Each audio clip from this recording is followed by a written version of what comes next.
All right, guys, welcome back to the Whip Show on 106.1 FM, WAKT, Toledo's community radio station.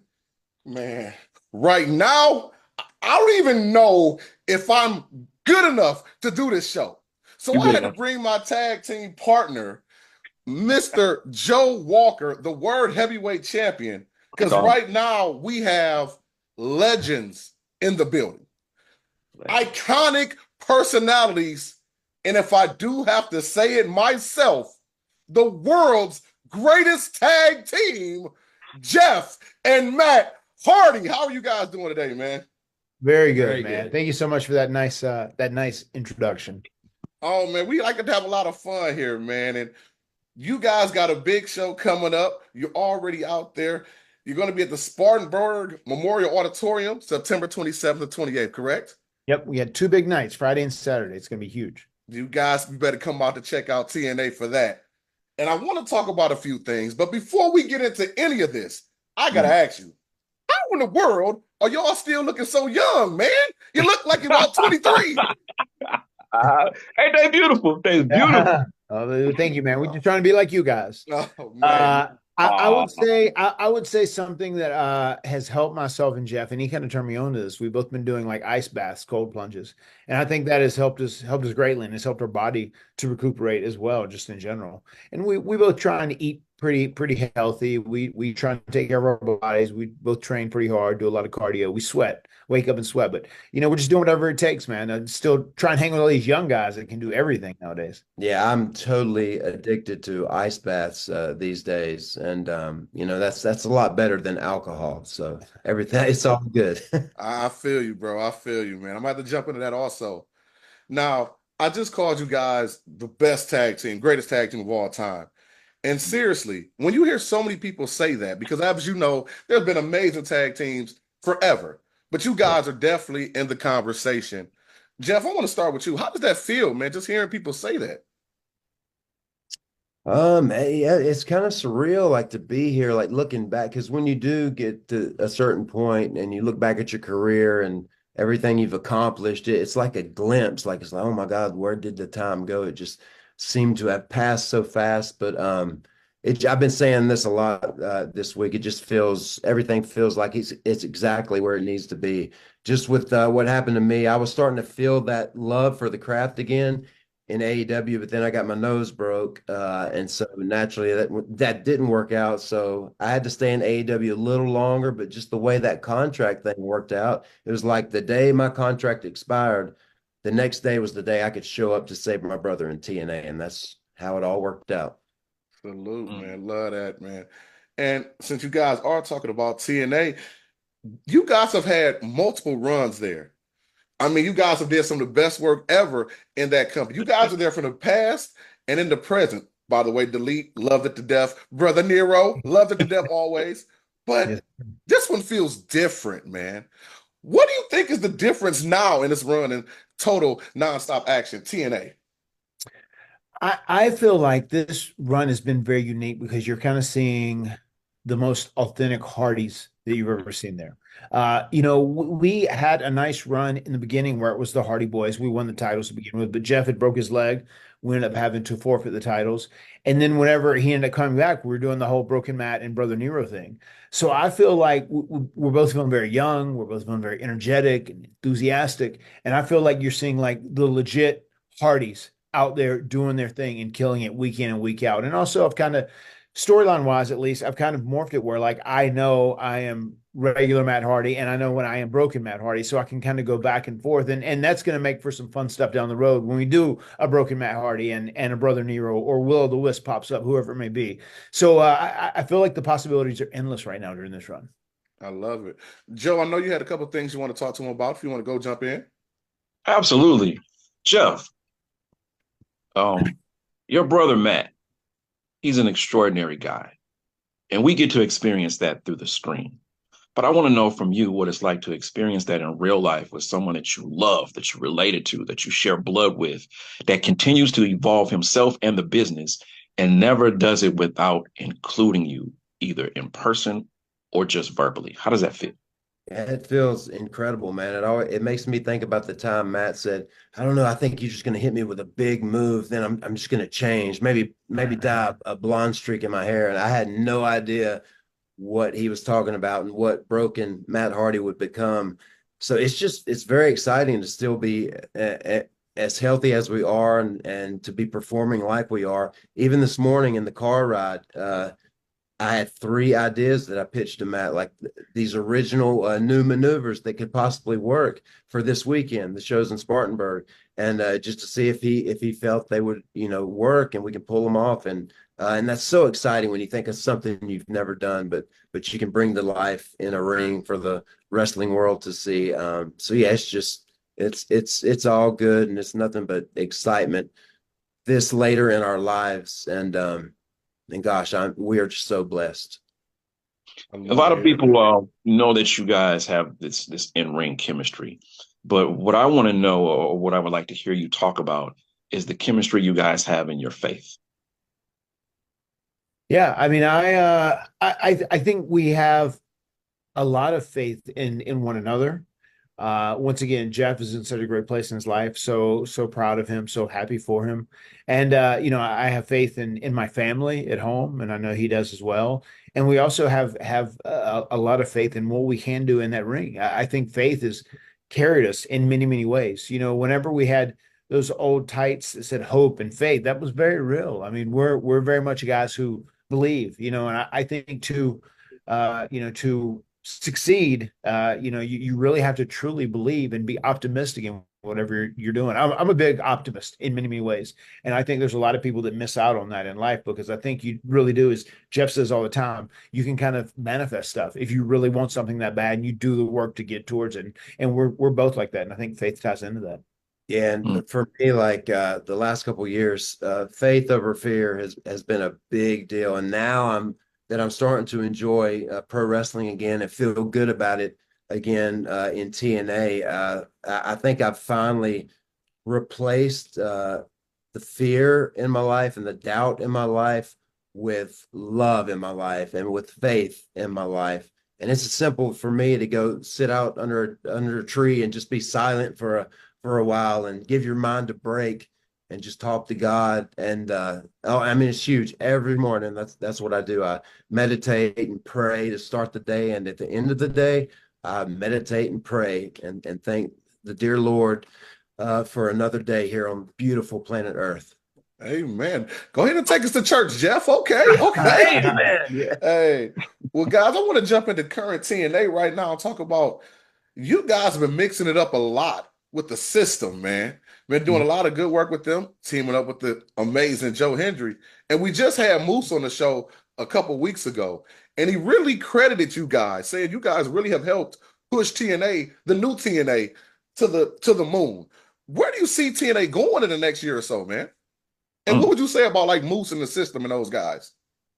First off, we have been rivals on screen, but Moose is a great guy, a truly incredible athlete. He's one of those guys, obviously played pro football. You can tell when you get in the ring with him, like he's a real athlete. You know what I mean? He's special, and he had an amazing run as the champion. He did a great job representing the company, and I love that opportunity to get to work with him because I'd never had that before, and that was a blast. Enjoyed every moment of it, and I think it was very cool because we've kind of segued from Matt versus Moose for the TNA heavyweight title into Matt and Jeff now versus Eddie and Brian for the TNA tag team titles. And that's kind of what our goal is to do here.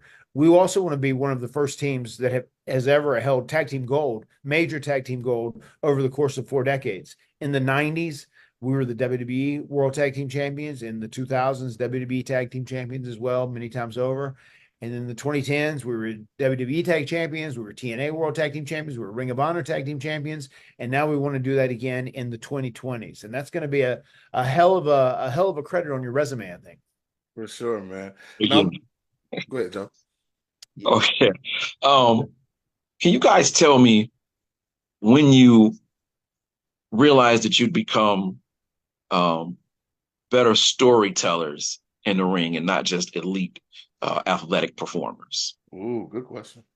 Without a doubt, for me in our careers, was that first ever tag team ladder match. Like during the structure and progress of that match, the way that people were reacting with what we were doing, I was like, oh my God, this is incredible. This is exactly what we were doing, on our trampoline when we were kids and we first started to dream about pro wrestling. But to do that in the WWE and for people to love it like they did, I knew we were on to something there. And as far as storytelling, Matt's one of the best minds out there.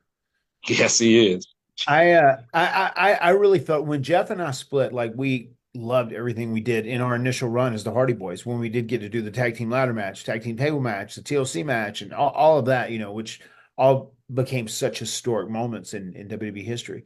But whenever I split from him and I got to do Matt Hardy version one, the Sensei of Matitude, that's I really got to sink my teeth into something. And that's where I felt like my storytelling really got stronger and improved. And also character work, just kind of in general, because I think it was important for me because as the Hardy Boys, as far as being adrenaline junkies, daredevils, people who do crazy things, that's kind of like Jeff. That's the epitome of Jeff more than me. I can still do some of that, but Jeff is the best. If you talk about doing crazy high flying maneuvers and stuff, Jeff is just incredible. It's amazing. He has done everything he's done, and he's still as healthy as he is right now.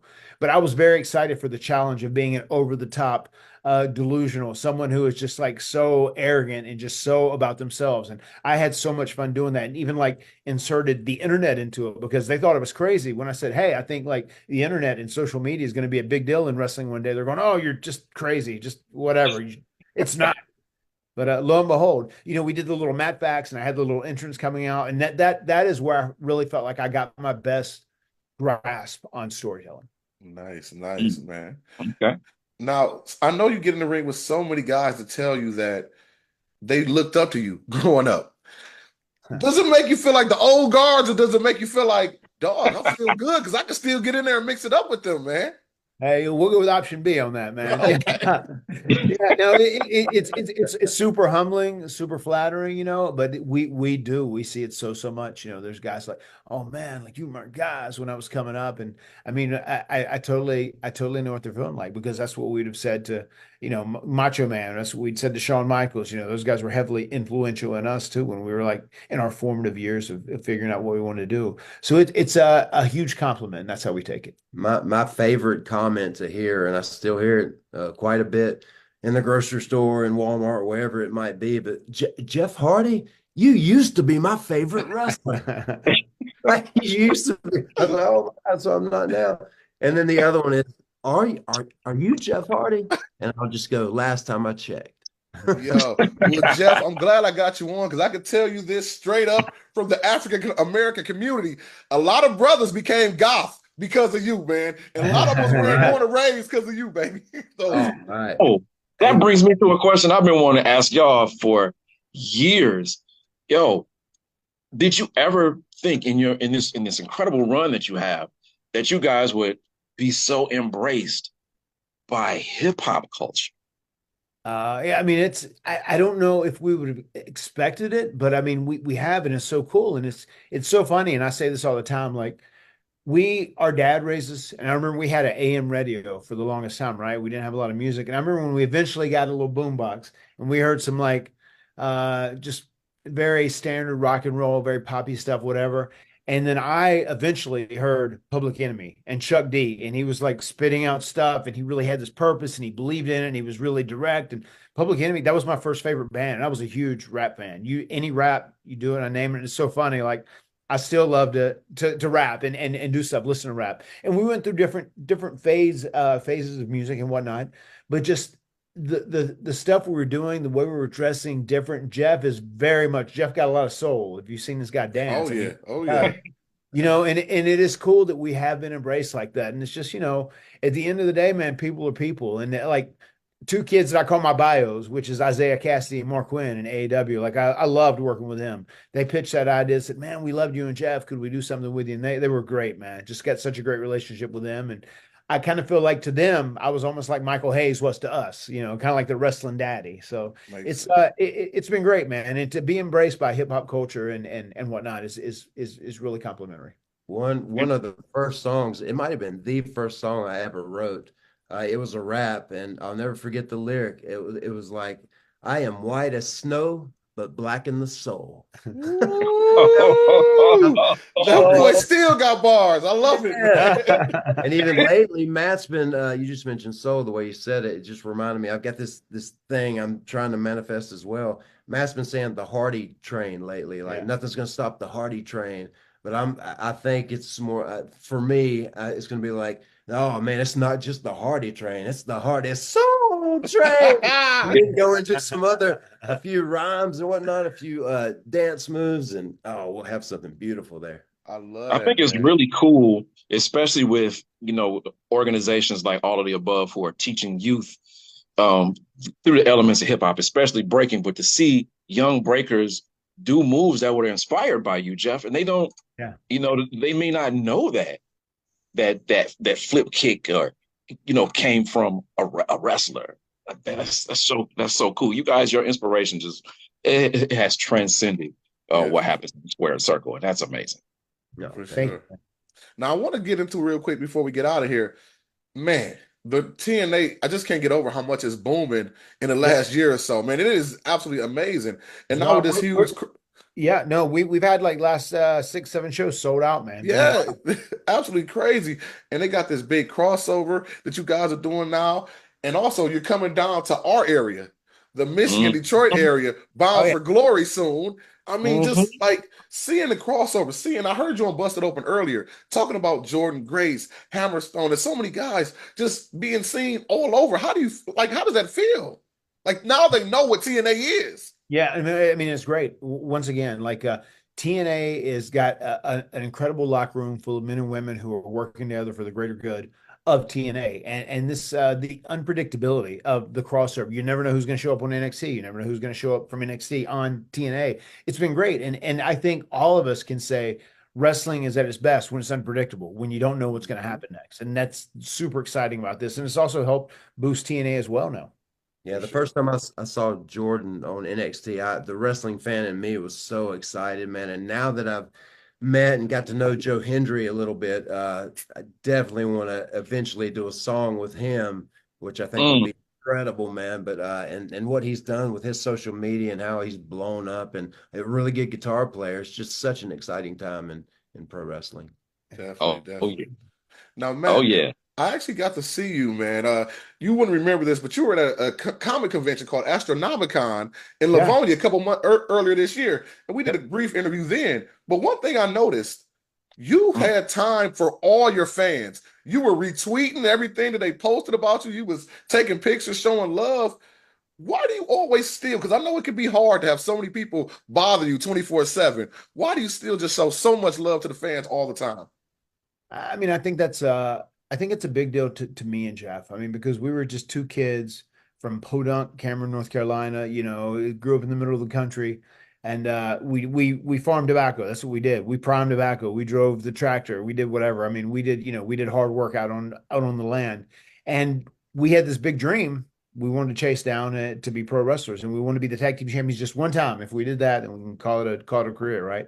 So we obviously did that multiple times over, and we both feel so blessed, and we're just so grateful we've able to have the run that we have had, and that it has allowed us and afforded us these great lives that we've had. Now we have families, and it's just such a beautiful thing. And I know without the pro wrestling fans, we wouldn't have acquired all this. We wouldn't have been successful without them supporting us. So I know if I met my favorite wrestler and I had a good experience, he provided me with a good experience, and I got to tell him a story about what made me like him or whatever else it may be. I would be a fan for life, and I feel like we have a lot of equity with our fans. And after they meet us, they're like, "Wow, these guys are just they're real cool, they're real genuine, down to earth," and it's like we're just talking to somebody we're friends with. So that's kind of the experience we always try and provide. And For at sure. our TNA meet and greets, man, I'm very proud of Matt. He's been great about exercising the power of patience with our fans because we have a lot of hardcore uh, hardy fans that wait, to meet us. And my autograph has became a little piece of art now too. And we just take the time because, man, if it wasn't for them, there would be no us. So that's very Yeah, important. yeah, yeah. Well, Cherish. well, Joe, if you have one more question for, because I got one I want to close out with, but if Joe, if you got one Oh more thing yeah, for him. I do. And I'm about to lay down a challenge. So you guys are gonna be coming to Detroit for Bound for Glory. Yep. Um, You know, you guys are from the South and your Southern roots, that soul food, and soulful desserts like peach cobbler. We got Whip Dog sitting over here who was an eating champion. Okay. Don't make them boys on a diet. Don't make them boys go against me in a Can we competitive get eating challenge, can man. we, can we get the Hardy Boys Oh, versus Whip Dog at the Peach Cobbler Factory in Detroit? in a 2 on comedy one. competition. Oh, Y'all out eat the big dog. That's what I want to know. Oh Do it boy. that I don't Cobbler know. Factory there in Detroit, huh? Huh? We might have to do this. If we end up doing this, we got to do it after we wrestle. okay. You know what I mean? Give us a couple days to recuperate. For sure, man. For sure. Well, guys, thank you as always. But like I said, before we go, there's one last segment I like to do. And what it's called is the mark out moment. And it's really simple. It's not saying that you are going out screaming like crazy, but even though you are Jeff and Matt Hardy, we all still have that moment where, it was a special match or a fan knew you or something, or a celebrity met you and you were like, whoa, I can't believe they know me. What was that moment? That's a good Or question. you had one like that? Yeah, let me think about that, which I was into as a mark out moment. One of the coolest things for me, I think, is later on there was a point in life where I became a big fan of Pearl Jam too. Just actually meeting Eddie Vedder, I thought that was real cool. And he actually, Stone Gossard, a guy who's in Pearl Jam as well. It was his nephew or something. He had someone that was like wanted to meet us, and he actually came to WrestleMania 19 when we were in Seattle, and we met him, and we met Stone there. And he like hooked us up to tickets to Pearl Jam. And we came backstage and sat with the band and hung out for a little bit, and that was real cool. Oh yeah. Sweet, sweet. For me, I was doing an appearance, I think with James Storm, my last TNA run, and at the CMAs, and Kiss was there, the band Kiss, and we were right behind them at some point, and they were in full apparel and costume, all painted up, and we met him, but then the one guy, I'm not sure which one it was, but he said, I was there at SummerSlam when you wrestled Punk, and you were up on the ladder. It was amazing seeing everybody take Just the two of them? just the way you were up there with arms wide open. But I was blown away when a member of Kiss knew me from pro wrestling. That's so awesome, man. That's so awesome. Well, So guys, I do want to thank you again for your time. Everybody out there, you know what to do. Follow TNAWrestling.com. Go to their show. They're at the arena this weekend, and they're going to be in Detroit, in our area, at Bound for Glory very soon as well. Glory, baby. Jeff and Matt, thank you very much, guys. Have a great rest of your day, okay? Thank you guys, man. Appreciate you guys. Thank you. All right, take care.